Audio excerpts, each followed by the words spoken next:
تالت أسلوب من أساليب الإنصات الرديئة هي اسمه الإنصات الانتقائي، بمعنى أنت مش بتهتم غير بالكلام اللي أنت عايز تهتم بيه بس.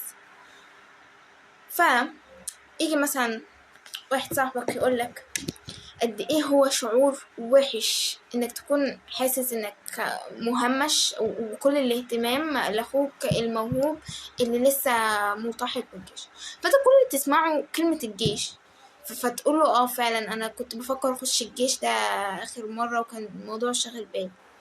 فلانك مش عايز تتكلم غير في الموضوع اللي انت عايز تتكلم عنه بس، مش في اللي صاحبك جه اصلا عشان يتكلم عنه، ففي الاغلب انت مش تقدر تكون صداقات قوية.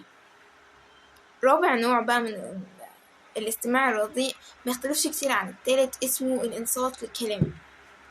انت بس سامع مجرد كلمات، مش مضمون الكلام والمشاعر والمعنى الحقيقي ورا الكلمات دي.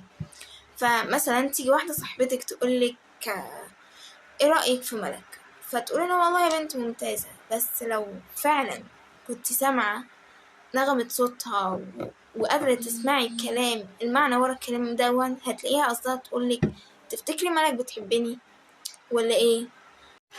فطول ما احنا سامعين مجرد كلمات بس، فنادرا ما هنقدر نفهم المشاعر اللي ورا الكلام.